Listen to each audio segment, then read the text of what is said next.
Welcome to this episode of Wanderlust Solo Women Travel Unscripted. Real women, real stories, real journeys, and no filter. Join Gina, your host, to share the experiences and stories of solo female travelers and advocates from all over the world, with a mission to empower women of all ages, backgrounds, and life stages to embrace solo female travel with confidence and enthusiasm, while being authentic and real, unscripted. Confronting the challenges and apprehensions many women face when considering solo adventures, providing inspiration to break through those barriers. Sharing how life transitions, loss, and trauma can lead to amazing experiences, rediscovery, and life journeys. The good, the bad, and the ugly of authentic and honest travel. So let's throw out the script, get comfy, and jump right into this episode. Joining me is Jacki James. She is a former high school English teacher of 28 years who dedicated her career to helping students find their voices, sharpen their stories, and believe in their potential. Today, she is the founder and owner of Bright Eyes Future College Advising, where she guides students and families through the college application process with clarity, strategy, and heart. Her deepest passion, however, is honouring her son Peyton by sharing his story and advocating for a kinder, more compassionate world. Through Kindness Matters, she reminds others that while not everyone is a bully, every one of us can choose kindness. Jacki's work in suicide prevention awareness and organisation education has been officially recognised, and she has also been honoured by the American Foundation for Suicide Prevention and other organisations for her advocacy and education efforts. We are going to explore the connection between trauma and self-reinvention and how this involves solo travel to rediscover self. So get comfy, grab a cuppa and join us. Hi everyone, and welcome back to Wanderlust Solo Women Travel Unscripted, and I'm so happy to welcome Jacki James to the show. Hi Jacki. Hello. How are you doing today? I'm this doing afternoon? wonderfully. Yes, afternoon here. I'm doing great. It's a beautiful day here today. Awesome. So we've been just chatting a little bit off air, so we've got lots of exciting stuff, and I just want to say this is going to be a sensitive episode. We're going to touch on some sensitive topics, so I just want our listeners to be aware of that also, but also it shares a powerful message behind it as well. So firstly, as we always start these episodes with our pass the parcel question. So this is a question from a previous guest, and again, this seems very apt for you. So the question was, what is a mantra that you follow when things start falling apart? I got to tell you, Gina, I struggled with this because I'm not really a mantra kind of, my sister calls it woo-woo. I'm not a woo-woo girl, but I do tend to tell myself, like when things are going bad, whether that be when I'm traveling or just in my life in general, is how do you eat an elephant? One bite at a time. And so if I can get through this bite, then I get to the next bite. And the next bite, it's one breath, one moment. Just get through that next moment and do whatever I need to do in that moment to move on to the next one. Whether that be, if I'm traveling and things are going wonky, asking for help, or, looking at a map and trying not to get lost, but in my daily life too, just in life in general, just, trying to understand that things sometimes seem really, really big, but everything can be broken down into small parts. And the small parts you can handle. I can handle the small things. Yeah, and I think, like you said, not just for travel, but life in general, I think that's a really important message. And especially that eating an elephant one bite at a time, I think such a good quote. I had a professor say that to me years ago, and she asked the class, well, how do you eat an elephant? And we were all like, what? What are you talking about? Why do we want to eat an elephant? Why would you want to eat an elephant? And she said, one bite at a time.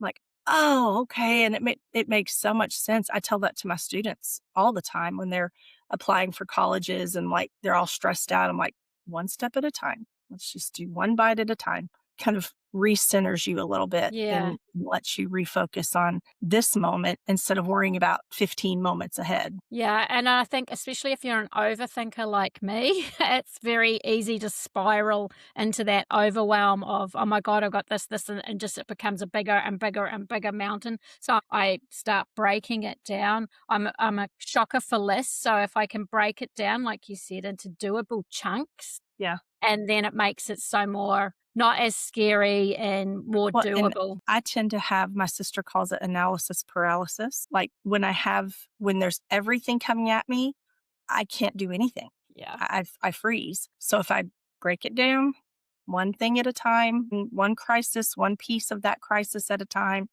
and then eventually it will all work out. Yeah. Because so far, I mean, I'm almost 60. So far things have pretty much worked out. Things are okay. And I've managed to get through even the worst crises. Yeah. I've managed to come through. And on that note, your story about how you solo travel and how your travels have empowered you have come from two parts. Firstly, your son, Peyton, who I want to acknowledge, when you used to road trip with him. And then sadly, his loss through suicide, which we'll touch on a bit later on in the episode. And then how you used travel and refound yourself in a way. It wasn't obviously the only tool, but you did use that.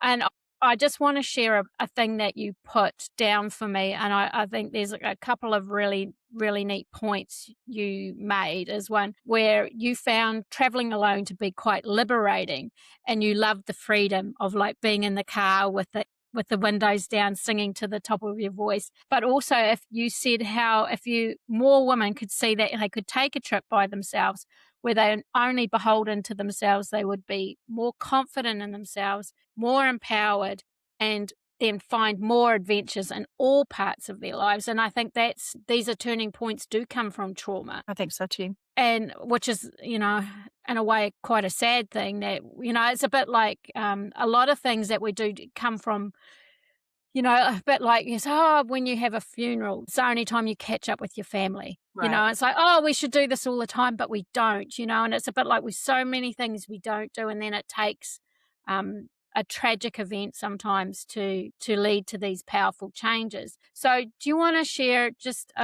what you want on that journey and how that came about for you? So when I was young, my father was a police officer. My mother really didn't work full time. My parents, they had 3 kids. They didn't have a whole lot of money. So we didn't travel. We didn't really take vacations unless it was, to see my grandparents or something like that. And I was always so envious of my friends that got to go on vacation. And so I decided when I became a grown up that I was going to travel. And then when I got married, my ex-husband was not much of a traveler. He didn't really enjoy it. And so when we split up, a few months after we split up, I took my son Peyton, he had just turned 5, and we went on our first trip together. And we flew his first time on an airplane. Went to near the DC area. I had a cousin that lived near the DC area, so we went to stay with her and her family, and did the whole touring of the country's capital and Baltimore and all. They were there about a week, and just really, I wanted Peyton to understand how big the world is, and that it's a lot bigger than your own backyard, Yeah. than what you have down the street. And because there are people, especially, I'm in Texas, and there are people who think Texas is it, nothing else, and they don't need anything else. But the world is so huge. So we took that first trip, and Peyton was hooked. He loved it. That was when he was young. He got to meet the pilot of the plane, and he got his little airplane Yeah. wings and all that kind of thing. And so after that, every break that we had, whether it was Christmas or the summer or spring break or whatever, we went somewhere. We either drove or, couldn't always afford to fly, but I took him everywhere. And one of our favorite things to do was get in the car and just go road tripping on the back roads. Yeah. And in Texas, there's a lot of back roads with nothing on them. And so it would be this game of what's the weirdest thing we can find out here in the middle of nowhere. We would see, I have a picture somewhere of a fence, and it's got a metal folding chair sitting on top of it, like just a metal folding chair, and it's welded on there. It's the weirdest thing. And so we would stop and take pictures along the way and eat at the little mom and pop restaurants in the little towns and just talk to people. And he and I had great conversations in the car. And that's when I got to kind of expose him to music, and we would have the windows down and the sunroof open and just, sing at the top of our lungs badly. But just those are some of my best memories of when he was a little boy. And we did that all the way up pretty much until he passed. So there were on the weekends, if it was a pretty day like today, he would get up in the morning and he'd say, all right, Mom, where are we going today? And I'm thinking, I got to do laundry. And I'm like, no, laundry can wait. And we get in the car, even if it was just for a couple of hours. Because where I live near Austin, there's a lot of little small towns, within a couple of hours drive. And it's the hill country. So it's beautiful. This time of year, all the flowers are blooming and, it's just really beautiful. And so we would just hit the road and off we go. And those I were love some of that. his favorite things to do and other times I would show him a map. There were a couple of times I did this. I gave him a map of Texas once and a map of the United States another time. And I said, pick a place. Where are we going? And so for Texas, we ended up at Enchanted Rock, which is a state park a couple of hours from here. And it's a big granite rock. It's huge, just like a mountain. It's somewhere out there is where the granite came to build the Texas state capitol. So it's pink Wow. granite and you can climb it. And, so we did that. And then when he picked a state, what state do you want to go to? We ended up in New Mexico. So, because I don't think he understood that New Mexico and Mexico were not the same thing. But he's like, let's go to New Mexico. And I'm like, okay. So we went to New Mexico. We ended up going to Santa Fe. And that was my first time to Santa Fe. And which is a beautiful, beautiful town. And we had so much fun. And, we'd drive until we found a hotel, until we got tired and, stay for the night and then keep on going. Must say, like my grandparents brought me up, and my grandfather was an alcoholic. So my grandmum would take me on a lot of road trips to get out of the house. But I think it really instilled something in me, like you said, from very young. Like we traveled all over New Zealand here. Like we'd hop in the car and just drive, go cool places. I remember so many road trips with her, and they are fantastic memories. And I think it did open my eyes. Like this is from really young to outside of my hometown. And then we went further afield later on. But I think it's so great talking to mums like I've had on the podcast here, one that are instilling that in their young children, or if they're grown children, showing them that their mothers can go and do things and there's life out there. And I think it's a wonderful lesson for any parent to share with their children. Yeah, and it's one of the things, and I keep coming back to when I was teaching, I would tell my students, get out of Texas. Texas is great. I love it here, but live somewhere else, at least for a little while. Go see. It just makes you more open-minded and it makes you more appreciative of what you have or maybe what you want. Yeah. The culture, when you go experience different cultures, even if it's from one part of Texas to another part of Texas, because Texas has a lot of different cultures, go somewhere different where people aren't like you and see what they can teach you and see what that experience is going to be. It may not be great. It's not always going to be wonderful, but chances are it's going to be pretty interesting. Yeah. And I think that's the thing that, we all might not agree and we might have different religions and different cultures, but that's what makes the world such a cool and wonderful place, that we are so diverse and we can celebrate each other's ways of living, even though they might not be ours. I mean, like you said, Texas would always be home for those people and they can always go back, but it's wonderful to go and experience and see how other people live and are and, have that understanding. I think because I travel so much, I have two sisters and one of them is married. She's your traditional June Leave It to Beaver family with the picket fence and all that.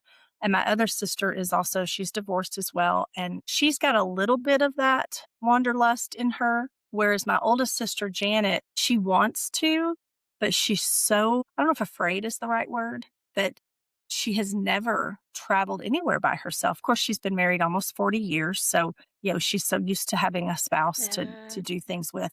But my other sister, Jennifer, a few years ago, probably about 5 years ago, she was living in Dallas. Her daughter was in college. And she just kind of surprises my sister and I and said, well, I'm moving to Colorado.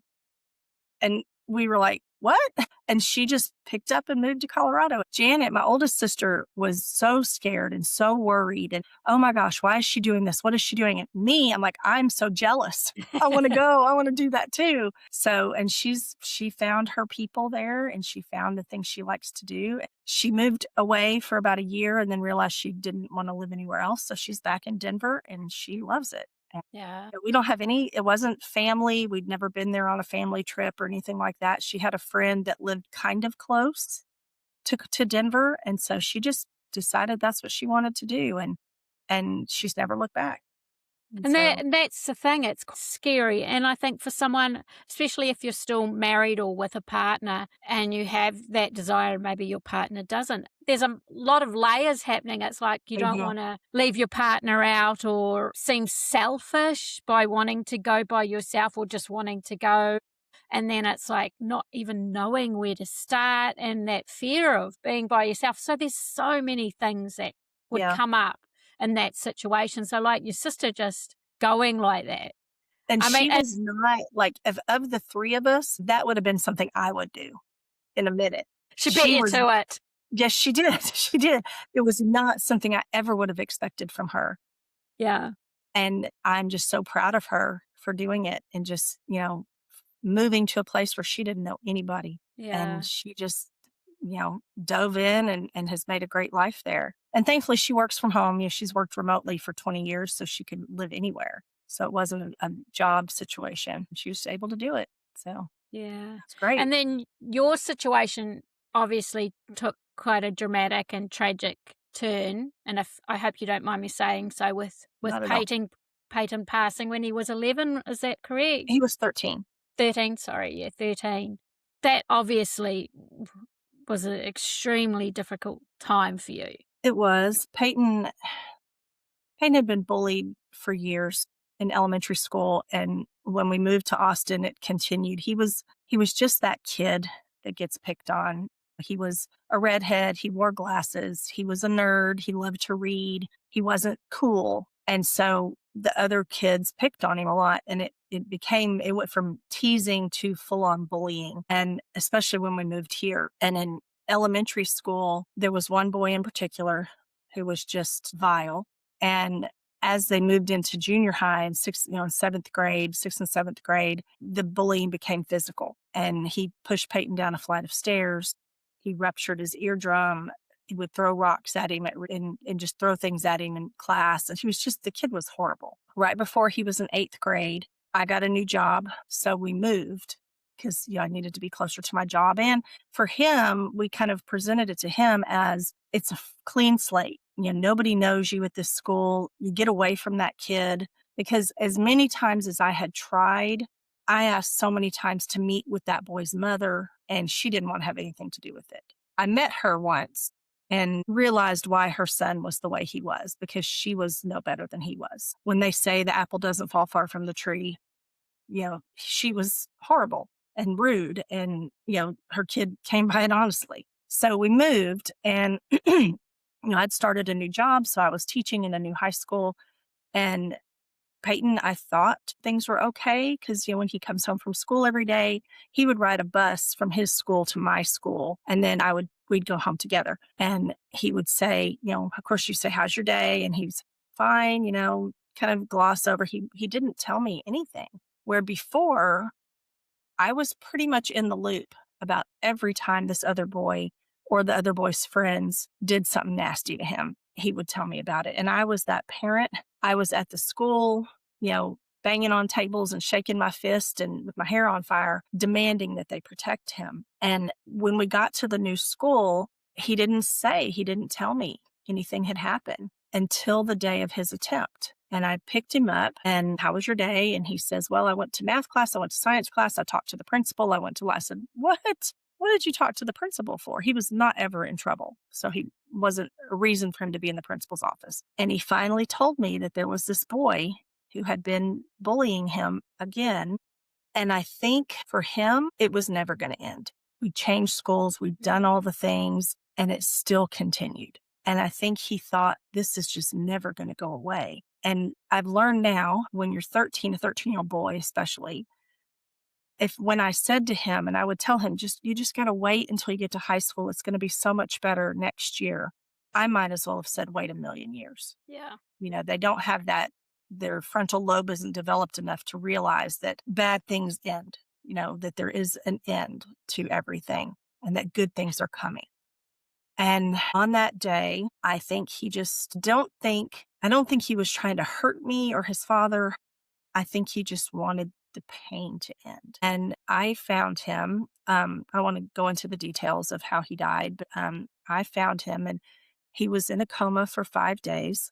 And because of the type of injury he had, his body was perfectly fine. It was a brain injury. Yeah. And so at the end of those 5 days, we allowed him to become an organ donor, and he saved 6 lives, which I'm Wow. so very proud of. And the funny thing about that, or ironic, it's not funny, it's ironic. The summer before, that was in October of 2014. And the summer before that, he and I were watching some Law and Order type show. I forgot which one it was. And the storyline was about organ donation. And he paused the show and he said, organ donation. I think he thought like organ in a church donation. So he's like, what is that? So I told him what it was. And I showed him in the United States, you can get a little heart on your driver's license if you're a registered organ donor. So that when people, if there's an accident, they know that you're okay with that. So I showed him my driver's license and he sat for a minute and he said, that's cool. And then he waited and he goes, can I do it? And I said, well, yeah, when you get your driver's license, we'll get you registered. Sure, you have to be 18, whatever. Sure, no problem. So when, fast forward 5 months and we're in the hospital and the people came to us and said, would you consider donating his organs? I said, I didn't even ask my ex-husband. I just said yes, because I knew that he would be okay with it. I knew that that's what Peyton had wanted. So he donated organs and corneas.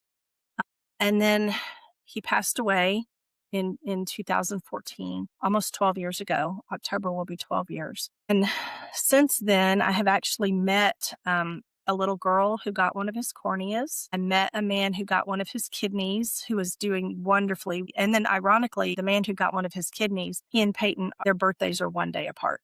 And so it's just this odd coincidence. I've gotten some correspondence from some of the other recipients, and to know that they're doing well and they're, living great lives here almost 12 years later. It's kind of like there's still a piece of Peyton living in them. Fortunately, the young man who got his heart, he was 17 at the time. He did pass about a year and a half ago. I don't know how. I don't know if it was because of the heart or car accident. I don't know. And I never got to meet him. And I would have loved to have met him. But he got an extra, 10 years that he probably wouldn't have had.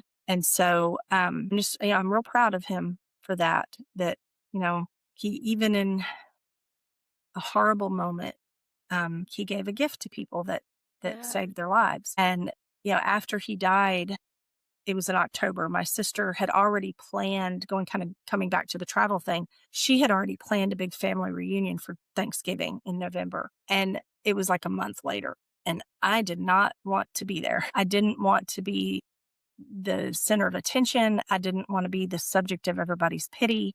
I just didn't want to deal with it. And so that was really my first solo trip by myself. About 5 weeks after Peyton died, I went to this little town here near us in central Texas called Fredericksburg, and just got myself a hotel room for a couple of days. I took my dog, and it was had been Peyton's dog. And so I took the dogs and just stayed for a couple of days and avoided, all the family craziness at home. But really, that was the weekend or the few days when I realized that I'm capable of a lot of things, because I was terrified to go by myself. I thought, but it was, which fear is bigger? The fear of traveling by myself, or the fear of seeing everybody's staring at me and poor her. I just didn't want to deal with that. So the fear of traveling alone was less than the fear of everybody's pity. And so I took that trip, and I realized on that trip that it was so liberating. Is such a weird word, but it really was. It wasn't like fun, hooray. There weren't parties and parades, but I went hiking, and I just, the town was relatively empty because it's a holiday. So I kind of walked the town by myself and drove out through the hill country and found little pocket parks to go hiking in, just sit and think and really reconnect and kind of ground myself Yeah. in nature. And it really changed how I look at the world. Yeah. Thank you firstly for sharing that, because I know it's a fairly emotional story, but also, Peyton's legacy, which, obviously through his organ donation. And I think it's amazing that you connected with some of those people. That's like super special. And then also what you founded through that with Kindness Matters, and we'll touch on that a little bit later on. But then also how you then too had to reinvent yourself again, didn't you? I mean, you Very much. reinvented yourself after your divorce with raising your son, and then all of a sudden you've got to go through this extremely upheaval of your life and then reinvent yourself again. Yeah. Well, and I still struggle with that. Now when you have to fill out forms or whatever and it says, do you have children? I still don't know how to answer that question. I do, but he's in heaven and he was my only child. So, in our society, as women, we're supposed to be mothers. That's what we learn from infancy, is that your goal in life is to become a mother. And then when that doesn't work out for whatever reason, who am I? Yeah. And I've really, it's taken me, I'm still learning. I'm still learning who I am. I have a much better idea now than I did, 10 years ago, 11 years ago, right after it happened. But now I know that I am somebody I have things to do. I'm not finished yet. And if I were to, maybe not, do anything horrible, but if I just stayed at home all the time and watched TV and went to the grocery store and then came home and watched more TV and played on my computer, I'm not honoring him, and I'm not Yeah. honoring life. I'm not honoring the gift that I have been given. And so now, I mean, I want to see everything. I want to come see you. I want to come to New I Zealand want you to come and see me. see you, especially, just I've always wanted to go there. I just got to figure out a way to make it happen. But Yeah. I'm pretty good. I'm pretty tenacious. And so in fact, I'm headed in October. Some girlfriends and my family is Italian. And Peyton, I can say this because he was my kid. He was a little white boy, redheaded. There was nothing Italian about him except me. But he was so proud of his Italian heritage. And so I had promised that I would take him to Italy when he graduated from high school. And I didn't get to do that. And so in October, my girlfriends and I are going, and I'm going to take his ashes and scatter him in Italy. And Wow. I think he'd be so tickled by that, to know that he's all over. I'm going to leave him at the Colosseum and in Pompeii and, all in Venice. I'm going to leave parts of him everywhere. I think he would really get a kick out of that, and he'll And get to that, see Italy.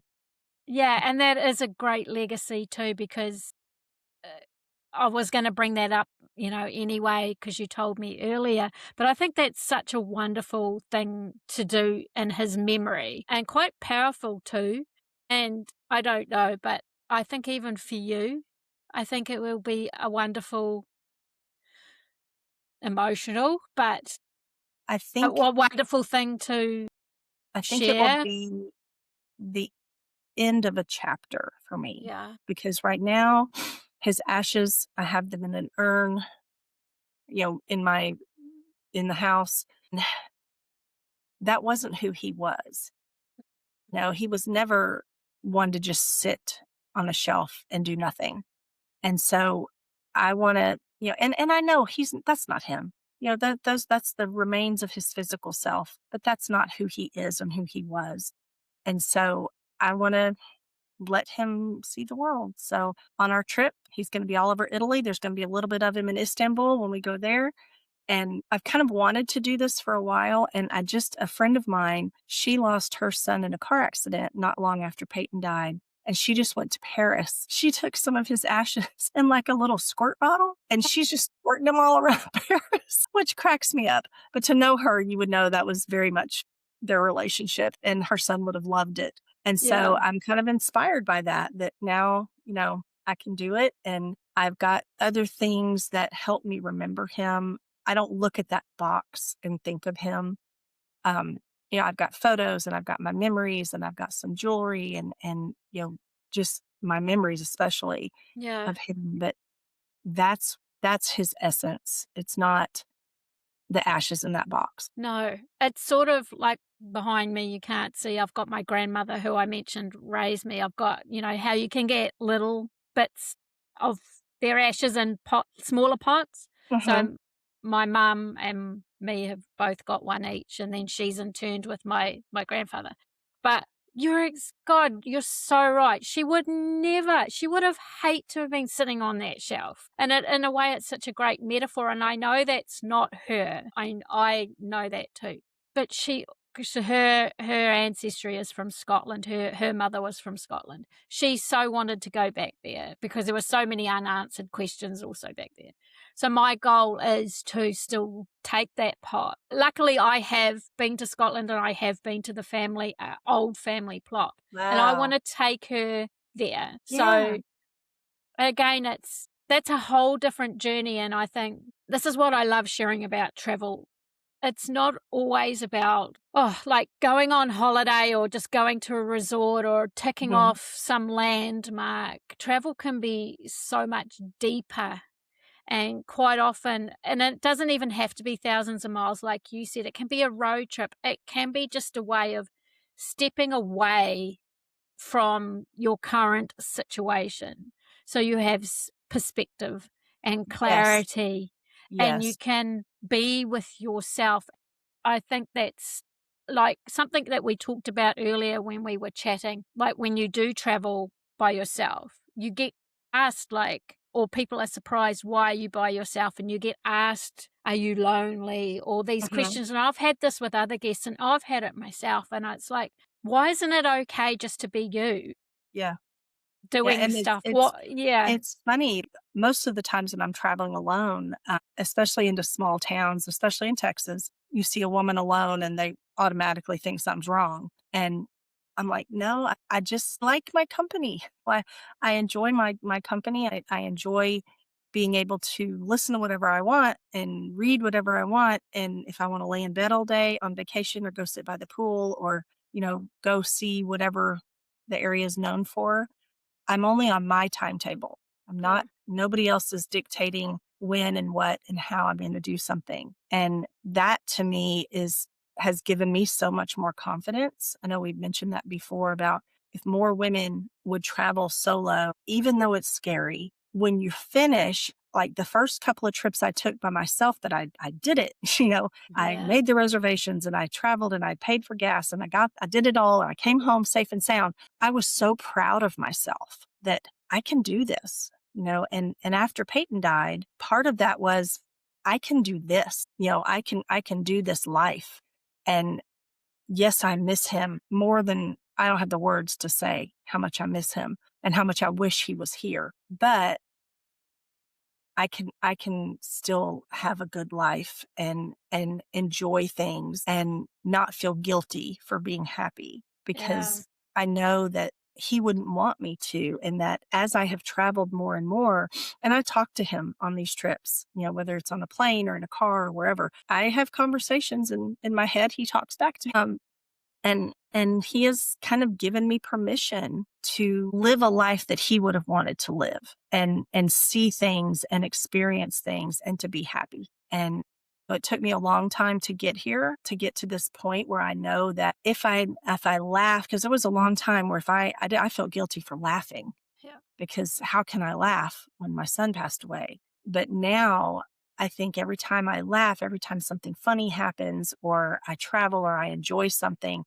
it's a little bit of him coming down saying, "Hey, mom, you're okay. You're doing okay. And I want you to enjoy this." Yeah. So, I think that he's with me every step of it. And he's the reason, a lot of it is he's the reason I travel because, and every time I go, I take pictures with him. I have a picture that I leave on my bedside table, whatever hotel I'm staying in. And, I have this necklace has his ashes in it. And so he has been everywhere because I Yeah. wear this every day. And so he's been everywhere I've been. And I know that that's something he would have loved. And part of his legacy, you created Kindness Matters, I which I did. think such a wonderful, in his memory. It's such a wonderful thing to have come about, like I said, unfortunately from tragedy. But do you want to share a little bit about that? Sure. So, I mentioned he had the primary bully in elementary school and middle school, this one kid who kind of was just horrible to him. Well, after Peyton died, Peyton's best friend was a young lady, and she was at school and she was crying. And this boy came up to her and he said, "I'm not surprised that boy was a freak." And she punched him. Good She on punched him. her. Yeah. And then it was a whole Hope thing. it was hard. Yeah. She punched him right in the stomach, and they wanted to get her in trouble and all. I'm like, oh, no, no, no, no. But my sister and I were talking about what he said. And I thought, that's just mean. There was nothing good was going to come out of what he said. That was just hate to say that. And so we started talking. I was a teacher. My sister was a teacher. Her husband was a teacher. We thought somewhere along the lines, we've dropped the ball with kids. We've taught them what a bully is, and they know bullies do. These are the behaviors of a bully, but bullies don't see themselves as bullies. Bullies see themselves as just being funny, or it's not a big deal. So we thought we haven't taught kids how to just be nice to each other, because we often think that they'll learn it at home. That's inherent. We all know how to be kind. No, especially as society changes and there's, blends of families and less parents at home, and nobody sits around the dinner table anymore. And, they're not learning kindness. And so I started, actually, my first presentation, I guess, was to my entire school during our No Place for Hate rally, 1,400 people. And after that, it got picked up by the local newspaper and that sort of thing. And I got a phone call from a woman in a neighboring school district, and she said, "Oh, we'd love to have you bring your presentation here." And I said, "Okay." And then I thought, I don't have a presentation. I have nothing. So we created this presentation and this activities that we do with kids. I started a little Facebook page thinking it would be, 50 people, just my friends. So it wouldn't really amount to much. And we're over almost 60,000 followers now across all of our social media. And I've been to almost 200 schools across the country, bringing them, we're not anti-bully, because kids don't really listen to that. We're pro-kindness, because everybody can be just a little bit nicer to each other. And imagine if we were all just a little bit nicer to each other, how much better this world would be. We need that right now. We definitely need that. And so that's kind of where we started. And it just kind of started as this little grassroots thing. And during COVID, a lot of the presentations, of course, we didn't do any presentations at all during COVID because, we weren't allowed to. And I've done a few since then. I do a lot more online, individual, small group counseling and small group talks now, and that's kind of selfish on my part. It got to be where doing the presentations, I'm telling that story, and sometimes it's once a week, and starting from the beginning and reliving that story. And I felt like I was kind of stuck, and, lots of therapy. And my therapist was like, yeah, it may be time to let that go. Yeah. And so now we work through other things. I do a lot of volunteering with the Texas Organ Sharing Alliance, which is the group that organizes all the organ donation in the state. I volunteer with the American Foundation for Suicide Prevention, and, kind of talk about their message. And we're still very pro kindness. And I do a lot of podcasts and a lot of interviews about how we can teach our kids to be kind. And what are at Christmas, the month before Christmas, we do the kindness Advent. And so, on an Advent calendar, you open the little door and there's a little treat in there. So there's a new kindness challenge for every day of December. And it's easy stuff. It's like, open the door for someone, or donate books to a library, or, just little small things. And because I don't ever want money to be a reason that someone can't be kind, because, I'm a retired teacher. I don't have tons of money to donate. So it's not about buying things. It's about behaviors and actions and being that person that other people think of when they think of who's the nicest person, they think of this person because of how you treated them. And I had a principal guy who I worked with when Peyton died, and he was the best at trying to make school fun. Like, we would do all sorts of, we had a water balloon fight at the end of the year, and a dodgeball fight between the kids and the teachers. And he said, kids are never going to remember a grade or a test. They're going to remember how you made them feel. And I think that's true for everybody, that people aren't going to remember what I bought at the store, but they're going to remember if I was kind to them. And sometimes when you're having the worst day of your life, one kind word, one, are you okay? One person noticing that you're struggling turns it all around. Just 100%. that it lets you be seen. And I try really hard. My friends tease me about it all the time because I will hug strangers. I saw a woman not a couple of days ago, actually, and we were at the local grocery store, and she was going through the self-checkout, and she was struggling. Self-checkout is horrible. I hate it. But, she was struggling, and she was on the verge of tears. You could just see it. And so I just walked up to her, and I said, can I help you? Are you all right? And she just looked at me and just sobbed. And I was like, can I hug you? And I hugged her, and we stood there for probably 5 minutes. And I'm sure everybody around us was like, what is going on over there? But she didn't tell me what had happened. And I just told her, I said, you're going to be okay. And I'm thinking she's going to eat an elephant one bite at a time. I said, you're going to be okay. And just know that you're not alone. And she said, you're the first person. She said, you're the first person all day who's actually seen me. And so I try to be very aware of other people's struggles, because I come back to Peyton and I say, if other people, me included, had seen his struggle and really acknowledged it, maybe things would have been different. Oh, you make me cry. I'm making myself cry. It's, and through Kindness Matters too, I do a lot of focusing on parents and teaching your kids empathy and teaching them compassion and kindness, because this is hard to say. I couldn't save Peyton, but maybe his story can save another kid and keep another mother from feeling like I do, because it's a pretty awful club to be in. I would not wish it on anyone. Even what you did for that woman that day could have been all she needed, and I think there's a song, I can't remember who sings it, and it says, take my kindness for weakness. And I think we're so taught now that being kind is a weakness, that you got to be tough and strong and be, hard. All about you. And, I've got Mediterranean roots, so I'm a bit fiery, so I can kick off. Me too. I will go up to a stranger and ask them if they need help if I see them struggling, or do little things, because I know how much that's meant to me. Bringing it back to travel, like you said, some of my biggest memories when I was traveling by myself are when people were kind to me. Mm-hmm. Yep. And believe me, there's actually, you hear all these horror stories of people traveling and getting ripped off and this happening. For me, personally, I've had so many people be so authentically kind for no reason to me. Yeah, me too. And knock on wood, I have never had any sort of tragedy while I was traveling alone. I've always been, of course, I'm very aware, and I don't go to sketchy places, but even, somebody just like I was at a restaurant by myself in this little bitty town in West Texas.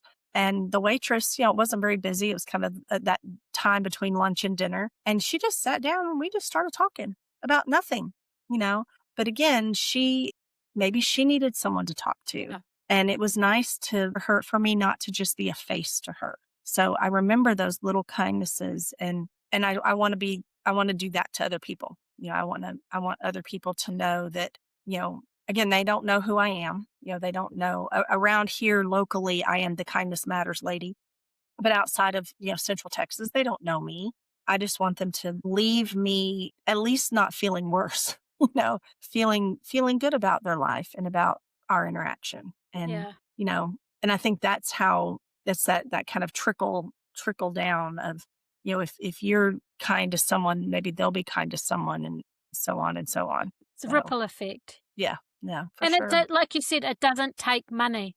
This No. is something everybody can do, Right. and one of the things it's happened twice in the last few weeks when I've been going to work, and there's been roadworks on the road, and I was like, oh, I'm going to work. And the guy on the stop go, I'm sure you have the same. Yeah, the sign. He's like, wow, dancing and going, hi, and giving me a bit. And that's made my day. Absolutely. It can be something so simple. Yeah. And I think even just, and like you said about being seen, homeless people that are on the street, I always give them a smile, because I don't want them to think that they're invisible. I know a lot of people will avoid them, and I get it. And, sometimes you do, but just to be seen and acknowledged that Yeah. you're not invisible, I think You're not such an invisible. important thing. Just as we wrap up this episode, because there was so much more, we still have to talk about. We could go on for hours. But I think too, as a woman, post 50, and I've touched on this in other episodes, you don't necessarily have life sorted out, and life changes and it throws you curveballs. But I think the important message, which is definitely what you shared, is it doesn't mean it's over. And the gift is that you keep on living and celebrating that life that you do have. And I think that's so important, and not to sit on the shelf. Mm-hmm. Yeah. And I do that more now. And I think a lot of my, I don't know what the word is, fearlessness, courage, to just go by myself. I kind of look at it in a way that's maybe a little flippant, that says the worst thing that could possibly happen to me has already happened. So I got nothing to lose, Yeah, So exactly. I want to go out and see everything. And, there's so much of the world that I want to see. And if I have to go by myself, then I'm going by myself. And as I've gotten older, I've gotten more excited about that opportunity of, just going and doing, and not, I'm retired. So I'm not punching a clock 9 to 5 anymore. I have several little jobs that I do to earn extra money, but I have a lot of freedom and a lot of free time, and there's nothing stopping me except me. Exactly. I'm not going to do that. And so because I don't want to get to the end of my life and and lay on my deathbed saying, I wish I would have done. No, I want to lay in the deathbed going to remember when we did, whatever the crazy thing was. So, yeah. Well, like I said, we could keep talking for ages. I've just, I feel like I've known you forever. I feel like we could talk for Ditto. And we do have to catch up for seriousness. But as we started the episode, what is your question that you have that you'd like to ask the next guest? All right. I wrote it down because it took me a while to come up with one. Okay, this is kind of strange. It says, if you could give your younger self a piece of advice, not about success, not about money, but about happiness, what would it be? That's such a good question. And then there's a follow-up. Do you think you would have listened? Do you think your younger self would have listened? That's a whole question for another day. But, we hear that all the time of, if you could go back and tell your younger self to invest or to do that. But we never talk again about happiness and so many people get to be our age and they're not really very happy. No. So what would you tell yourself to be happy? How would you be, but what advice would you give your younger self in order to find happiness and joy? It's really interesting because sometimes, and I know this happened for me, it was because of my trauma that I am who I am today also. Very much so. It's interesting that it's an interesting question. So that one's for the next guest. So Jacki, thank you so much. Thank you, I said, there's been a really powerful, and I've had tears and everything. Thank you for sharing, because I know it's a really touching story. So I really appreciate your time. Thank you. I appreciate you giving me time. I could talk about Peyton all day, every day, but I love the concept here of empowering women to not be afraid. And whether that be travel in your mind, travel in your life, travel in the world, to just not be afraid to do things. If you want to do it, go out there and do it. You're the only one holding yourself back. Perfect message. And I'm going to put all Jacki and Kindness Matters details down below in the comments so you can find her and reach out and find out more about the cause. But in the meantime, thank you again, and stay tuned for the next episode. As I always say, it's never too late to unleash your wanderlust. Thank you so much, Gina. Thanks for listening. Please share the love by liking, commenting, or subscribing, or join us in our Facebook community.